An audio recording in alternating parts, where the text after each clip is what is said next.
All right, I want to be honest with you guys. I started this UFO Buster Radio News number 178 for the third time already because I'm actually in the UFO Buster Radio News studio, if you will. I'm not doing it mobile. And you can tell by the sound quality is different, but it's almost like a different mindset I need to have.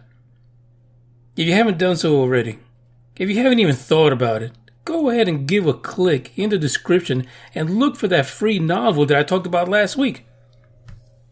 Eric Bickernix and Jan Brady sent this link for the UFO Buster Radio listeners to take a gander at that novel that was a combination between War of the Worlds and Close Encounters of the Third Kind.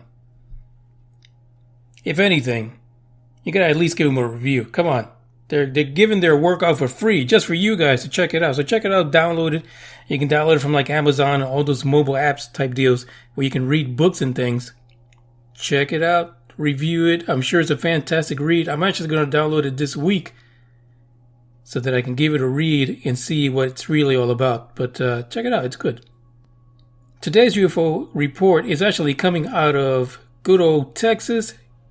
It turns out Newfork is also putting out the summarized reports for Texas for 2017, and it looks like a total of 77 sightings were reported in 2018 in Texas. Now, don't get your panties up in a bunch because it turns out that it's actually a drop. It's actually a drop in UFO sightings. Texas had, in 2017, 120 reports. That's a significant drop. And it turns out that UFO sightings worldwide have been dropping since 2014, so not unusual.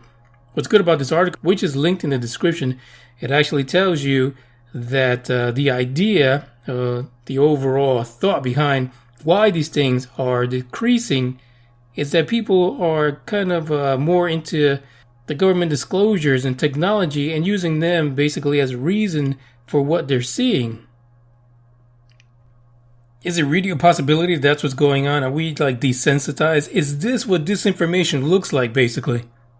They give us a couple of morsels of information and all of a sudden we're like, we don't give a damn anymore. Fuck it all. Who cares about UFOs? Maybe that's what's happening. Maybe this really is the disinformation that so many people have talked about so much in the past. So this count of UFO reports actually is coming from Newfork again. Newfork, I guess, is pretty much putting out a report. I guess it's a little bit of advertisement, right? Trying to keep people or make people who don't know about Newfork aware of what they're doing. But this count comes from Newfork. And the article itself contains some of the reports that were reported out of Texas. One particular one was one from Houston, where a individual reported that there were UFOs that mimic airplanes. And then a couple of other reports, the article says, really should be looked at more closely by authorities or ufologists, for you armchair ufologists out there. One report talked about a black isosceles triangle with 6 large faded lights around the lights of its outline, also in Houston. In the previous month, of course, we had that one reporting out of Keller, Texas, in which people reported a cigar-shaped UFO in the sky. There was actually some video and pictures behind that one as well. Another report in here from a person out in Beaumont, Texas was fascinating because they actually were, out for a walk. And here's a quick quote from them.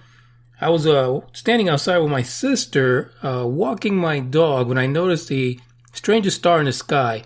One witness said in an October 2018 report, it seemed to slightly morph into shapes and then it's slowly dimming or moving far away.